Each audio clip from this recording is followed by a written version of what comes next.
Hello everyone, मैं रमन कुमार अध्यक्ष स्वागत करता हूं आप सभी का अपने यूट्यूब चैनल पर। दोस्तों, आज की चर्चा का विषय है प्रोडक्ट एंड सर्विसेज के अंतर्गत आने वाले टॉपिक बैंकिंग एंड रेमिटेंस की बात करेंगे आज। और ये है part 4 national small saving schemes की हम लोग चर्चा कर रहे थे और इसका ये पार्ट 4 है। इससे पहले 3 वीडियोस आ चुके हैं और इस वीडियो के साथ में ही जो स्मॉल सेविंग स्कीम्स हैं पोस्ट ऑफिस के द्वारा चलाई जा रही हैं वो कवर हो जाएंगी और उसके बाद में बैंकिंग एंड रेमिटेंस से संबंधित कम से कम 1 से 2 वीडियो और आएंगी।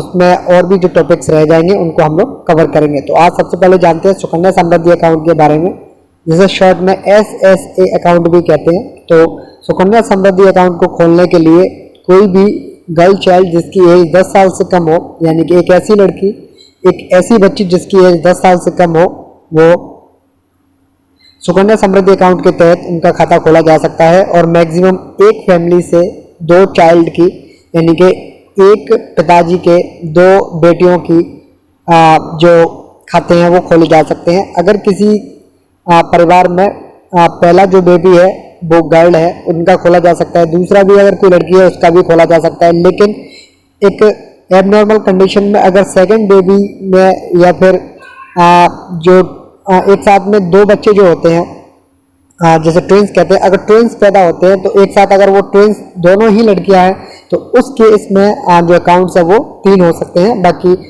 जो लिमिट है वो नंबर ऑफ अकाउंट की 2 की ही है। अब जानते हैं डिपॉजिट्स के बारे में। तो मिनिमम 250 रुपये से SSA का खाता खोला जा सकता है और एक फाइनेंशियल ईयर में SSA में मिनिमम 250 रुपये और मैक्सिमम 1,50,000 रुपये तक जमा किए जा सकते हैं। और इनको एक साथ भी जमा कर सकते हैं और मल्टीपल इंस्टॉलमेंट्स में भी इसे जमा कर सकते हैं। और SSA में 50 के मल्टीपल में डिपॉजिट कर सकते हैं। जैसे अगर कोई चाहे 510 रुपये जमा कराना तो वो पॉसिबल नहीं है, उनको 50 के मल्टीपल में ही, यानी कि 550 रुपये या 500 ही उनके जमा होंगे। तो 50 के मल्टीपल में अकाउंट में पैसे जमा होते हैं। और जो डिपॉजिट्स हैं वो 15 साल जब कंप्लीट हो जाएंगी, यानी कि जब डेट ऑफ ओपन किया जाएगा, जब खाता जब ओपन किया जाएगा उससे 15 साल तक उसमें अकाउंट में पैसे जमा करवाए जा सकते हैं। और किसी फाइनेंशियल ईयर में अगर कोई मिनिमम डिपॉजिट 250 रुपये जमा नहीं करा पाता है तो उस अकाउंट को डिफ़ॉल्ट अकाउंट माना जाएगा। यहाँ से कंफ्यूज नहीं होना है। 250 रुपये एक फाइनेंशियल ईयर में मिनिमम कितने पैसे जमा होने होते हैं, इसमें 250 रुपये होंगे। 250 होने चाहिए, पहले 1000 था, अभी 250 है। इफ मिनिमम डिपॉजिट जो अमाउंट की जो राशि है एक फाइनेंशियल ईयर में वो 250 रुपये होने ही चाहिए। अगर कोई 250 रुपये एक फाइनेंशियल ईयर में जमा नहीं करा पाता है तो उनको नेक्स्ट जो फाइनेंशियल ईयर में जब वो पैसे जमा कराने आते हैं तो उनको 50 रुपये एज ए डिफॉल्ट देने होंगे और जो करंट ईयर चल रही होगी उसके 250 रुपये जमा कराने होंगे। और जो डिपॉजिट्स हैं वो इनकम टैक्स का जो एक्ट है 80C उसकी जो धारा है उसके तहत जो डिडक्शंस हैं वो उसके तहत क्वालिफाई करती है। इंटरेस्ट रेट की बारे में जानते हैं। तो interest rate ministry of finance के द्वारा क्वार्टरली बेस पर जो चेंजेस की जाती हैं उसके अकॉर्डिंग जो जमा राशि होती है उस पर इंटरेस्ट दी जाती है। यानी कि अगर फाइनेंशियल ईयर में किसी फाइनेंशियल ईयर की किसी भी क्वार्टर में अगर इंटरेस्ट रेट डाउन होती है तो उनको जो पैसा है SSA अकाउंट पर वो पैसा जमा रकम पर कम भी मिल सकता है। यानी कि फिक्स नहीं कह सकते कि कितना अमाउंट बाद में मिल सकता है, क्योंकि इसमें डिपेंड करता है क्वार्टरली बेसिस पर जो इंटरेस्ट रेट्स होती हैं उन पर डिपेंड करता है। और जो इंटरेस्ट है वो कैलकुलेट की जाती है कैलेंडर मंथ में on the lowest balance in the account between the close of the 5th day and end of the month. यानी कि जब किसी भी महीने का जो कोई सा भी महीना हो उसकी जो 5th तारीख है, 5वीं तारीख है और उससे लेकर के जो महीने का अंतिम दिन है वहाँ तक लेकर के और जो इंटरेस्ट रेट है वो कैलकुलेट की जाती है। और जो इंटरेस्ट है वो अकाउंट होल्डर को कब दी जाती है तो उनको एक फाइनेंशियल ईयर एंड होने के बाद में उनके अकाउंट में वो क्रेडिट कर दी जाती है।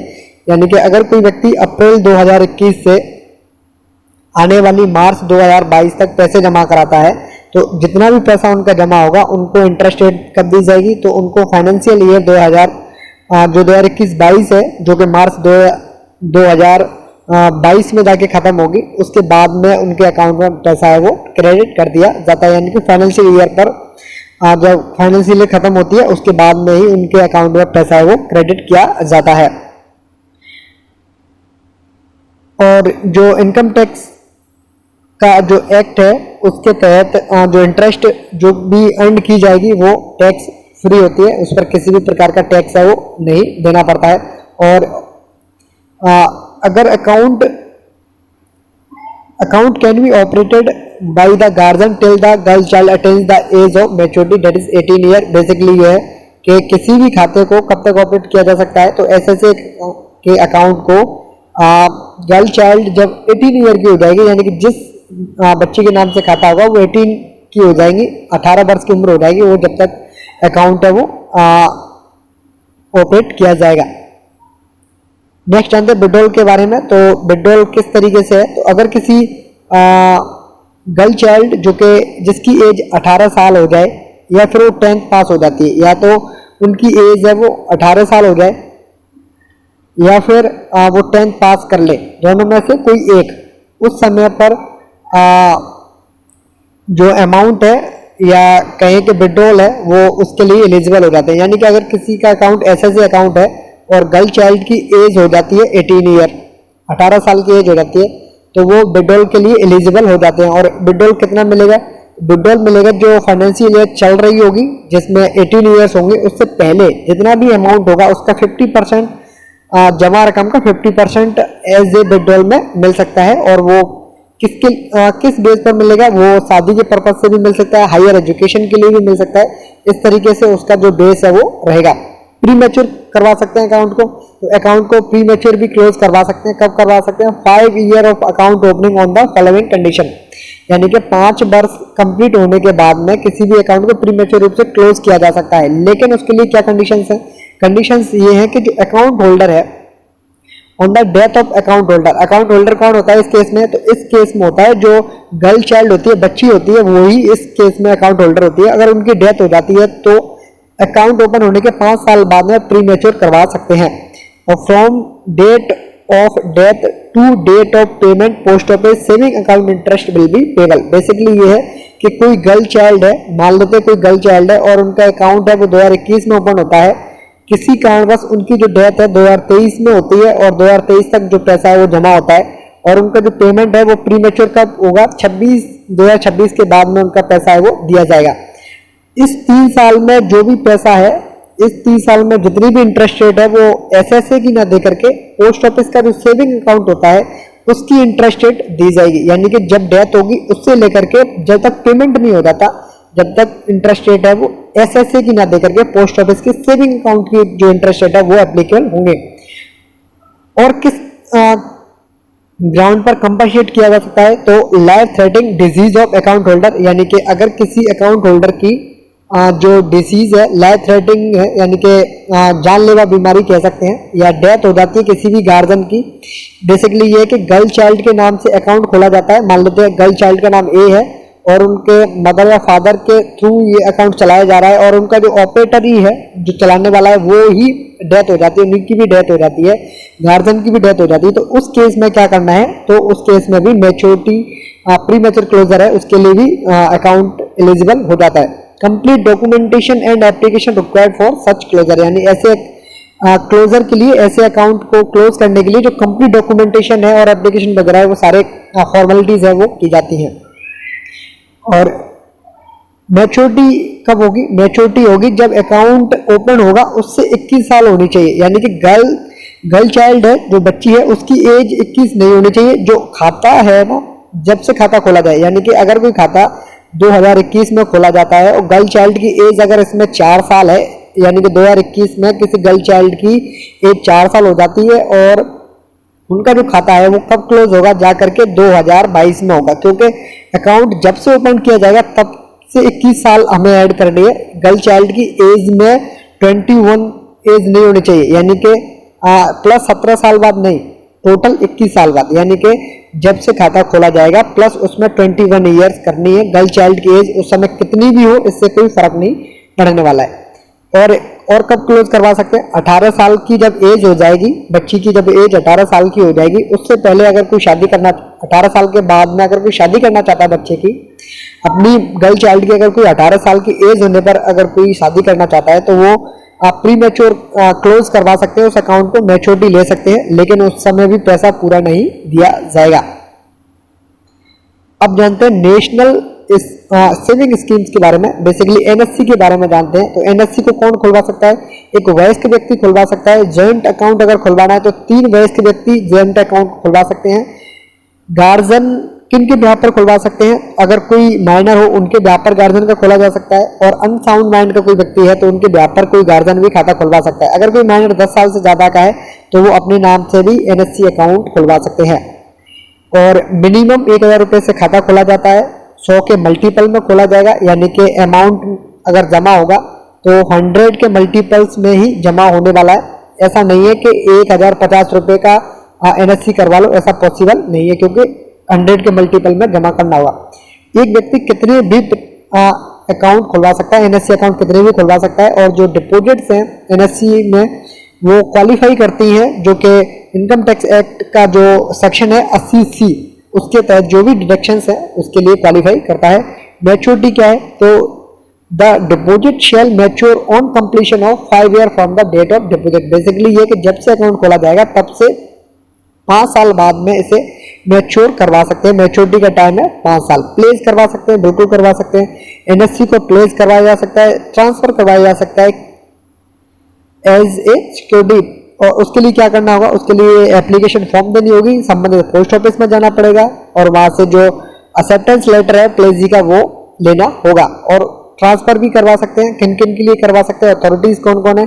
The president of India, Bharat के राष्ट्रपति हैं, राज्य किसी भी राज्य के राज्यपाल है, RBI, schedule bank, cooperative society, cooperative bank, corporation, public हो या private, government company, local authority, housing finance company के लिए इसे प्लेज भी करवाया जा सकता है। प्री मैच्योर क्लोजर करवा सकते हैं। कब करवा सकते हैं?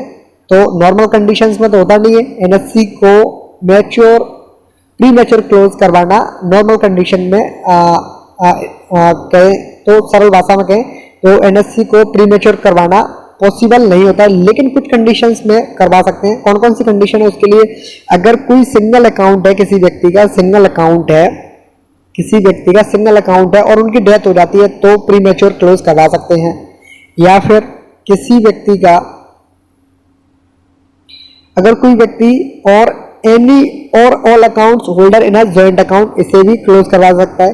On forfeiture by a pledgee being a gazetted officer, तो या फिर कोर्ट के जो ऑर्डर्स होते हैं, उनके तहत भी प्री मैच्योर करवाया जा सकता है। फॉरफीचर अगर किसी प्लेजी का है by being a gazetted officer तो भी एनएससी को प्लेस करवाया जा सकता है। यानी कि बेसिकली नॉर्मल कंडीशंस को छोड़ने के बाद में, नॉर्मल कंडीशन को छोड़ने के बाद इन तीनों स्पेशल कंडीशंस में एनएससी को प्री मैच्योर करवाया जा सकता है। तो और एनएससी को ट्रांसफर भी करवा सकते हैं, बिल्कुल करवा सकते हैं। एनएससी को एक व्यक्ति से दूसरे व्यक्ति के नाम पर ट्रांसफर करवा सकते हैं। उसके लिए क्या क्या कंडीशंस है? अगर किसी अकाउंट होल्डर की डेथ हो जाती है, या फिर on death of the account holder to nominee और लीगल ईयर, यानी कि अगर किसी अकाउंट होल्डर की डेथ हो जाती है, अगर उनके जो नॉमिनी है या लीगल ईयर्स है उनके नाम पर भी ट्रांसफर करवाया जा सकता है। On the death of account holder to joint holder, यानी कि जो अकाउंट होल्डर है उनकी डेथ हो जाती है तो जो जॉइंट होल्डर्स हैं उनके लिए करवा सकते हैं। कोर्ट के ऑर्डर से भी करवा सकते हैं। On placing of account to the specified authority, in cases में ट्रांसफर भी एनएससी को करवाया जा सकता है। नेक्स्ट जानते हैं केवीपी के बारे में, किसान विकास पत्र के बारे में। एक वयस्क व्यक्ति केवीपी खुलवा सकता है। जॉइंट केवीपी को 3 वयस्क व्यक्ति खुलवा सकते हैं। गार्जियन माइनर के ब्याह पर या अनसाउंड माइंड का जो व्यक्ति होता है उनके ब्याह पर भी गार्जियन इस अकाउंट को खुलवा सकते हैं। और अगर कोई माइनर जिसकी एज 10 साल से ज्यादा है वो खुद के नाम पर भी केवीपी ले सकते हैं। मिनिमम 1000 रुपये से केवीपी का खाता खोला जा सकता है। मैक्सिमम की कोई लिमिट नहीं है, किसी भी सीमा तक की केवीपी करवाई जा सकती है। और 100 के मल्टीपल में केवीपी करवा सकते हैं। 100 के मल्टीपल में करवा सकते हैं। 1050 रुपये केवीपी के रूप में जमा करना पॉसिबल नहीं है, क्योंकि 100 के मल्टीपल में ही करवा सकते हैं। कोई व्यक्ति कितनी भी संख्या में केवीपी के खाते हैं वो खुलवा सकता है, एक से ज़्यादा खाते खुलवा सकते हैं। मैच्योरिटी का टाइम क्या है, तो ये समय समय पर मिनिस्ट्री ऑफ फाइनेंस बताती है। फिलहाल 124 मंथ या फिर कहें तो 10 साल 4 महीने भी कह सकते हैं। मैच्योरिटी का टाइम फिलहाल 124 मंथ है। प्लेस करवा सकते हैं, बिल्कुल प्लेस पॉसिबल है। प्लेस के लिए एनएससी वाली कंडीशंस ही केवीपी अकाउंट पर लागू होती हैं। प्री मैच्योर क्लोजर करवाया जा सकता है किसी भी केवीपी अकाउंट को, और उसके लिए जो टाइम पीरियड है वो है 2 साल 6 महीने, यानी कि लगभग 2.5 साल बाद किसी भी केवीपी को प्री मैच्योर करवाया जा सकता है। और जो 3 कंडीशंस हैं ऊपर की वो एनएससी वाली ही हैं। और ट्रांसफर भी कराया जा सकता है, केवीपी के अकाउंट को एक व्यक्ति से दूसरे व्यक्ति के नाम पर भी ट्रांसफर कराया जा सकता है। उसके लिए भी जो कंडीशंस हैं वो एनएससी वाली ही हैं। और इसी के साथ में जो हमारी नेशनल स्मॉल सेविंग स्कीम्स की जो एक सीरीज थी वो 4 पार्ट्स में हम लोगों ने कवर की है। और इससे संबंधित एक समराइज वीडियो में क्या क्या होगा, पहले होगा स्कीम का नाम, नाम के बाद में इसे मिनिमम कितने रुपए से इस अकाउंट को ओपन करवाया जा सकता है ये भी बताएंगे। और इस पर क्या इंटरेस्ट रेट अभी चल रही है उसके बारे में बताया जाएगा। मैच्योरिटी का कितना टाइम है वो भी बताया जाएगा। प्री मैच्योर कब करवा सकते हैं वो भी बताया जाएगा। और उसके बाद में कितने व्यक्ति ज्वाइंट अकाउंट के रूप में शामिल हो सकते हैं ये भी बताया जाएगा। तो ज्वाइंट अकाउंट वाला भी बताया जाएगा। और उसके साथ साथ क्या बताया जाएगा, इसके साथ साथ में एक पॉइंट को और रखेंगे कि मैक्सिमम की लिमिट क्या है, डिपॉजिट की मिनिमम की क्या है ये भी रखेंगे। यानी कि एक summarise video national small saving schemes के ऊपर भी आने वाली है। तो इसी नोट पर इस वीडियो करता हूं मैं एंड। ये है अंत इस वीडियो का। धन्यवाद।